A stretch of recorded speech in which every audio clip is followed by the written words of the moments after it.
السلام علیکم ورحمۃ اللہ وبرکاتہ۔ سوال ہے کہ اسلام میں مرتد کسے کہا گیا ہے اور کوئی بھی شخص مرتد کیسے ہو جاتا ہے؟ وعلیکم السلام ورحمۃ اللہ وبرکاتہ۔ ارتداد جو ہے نا، ارتداد اس کا مطلب ہوتا ہے واپس پھر جانا۔ تو مرتد وہی ہوا جو دین اسلام میں داخل ہوا لیکن پھر واپس پلٹ گیا۔ اس کی مثال نبی کریم صلی اللہ علیہ وسلم کے دور میں وہ جو لوگ آئے تھے، صحیح بخاری کی حدیث ہے، آئے اور آ کر اسلام قبول کیا۔ روایت کے الفاظ ہیں کہ فَاجْتَوَوْا الْمَدِینَہ، مدینہ کی جو آب و ہوا ہے وہ ان کے موافق نہ آئی۔ علی کل حال لمبی حدیث ہے، آپ صلی اللہ علیہ وسلم نے ان کے لیے اونٹنیاں وغیرہ ان کو دیں اور کہا کہ یہ لے جائیں اور ان کا دودھ اور اس میں کچھ ان کا پیشاب مکس کر کے وہ پئیں، اس کے ساتھ جو ہے ان کے پیٹ وغیرہ کی جو بیماری تکلیف ہے وہ دور ہو جائے گی۔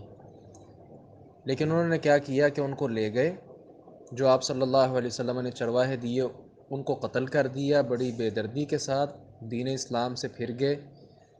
تو آپ صلی اللہ علیہ وسلم نے ان کے ساتھ پھر وہی سلوک کیا جو انہوں نے لوگوں کے ساتھ سلوک کیا تھا، جس طرح بے دردی کے ساتھ قتل کیا اسی طرح ان کو بھی قتل کیا گیا۔ تو یہ ہے ارتداد، یعنی اسلام لائے اور پھر اسلام سے پھر گئے۔ اور بھی اس طرح کے بعض واقعات جو ہے وہ ملتے ہیں، آج تک یہ ہو رہا ہے ایسا۔ کئی لوگ ایسے ہیں، اب ہمارے معاشرے میں آپ دیکھ لیں، لوگ مسلمان ہیں لیکن ان میں سے بعض قادیانی ہو جاتے ہیں۔ اب جو آدمی قادیانی ہو گیا وہ مرتد ہے۔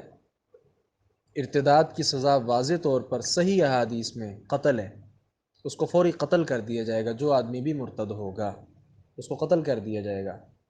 یا کوئی آدمی عیسائی ہو جاتا ہے، یہودیت کو قبول کر لیتا ہے، ہندوازم اس میں چلے جاتا ہے، تو یہ مرتد ہے اور مرتد کی سزا قتل ہے۔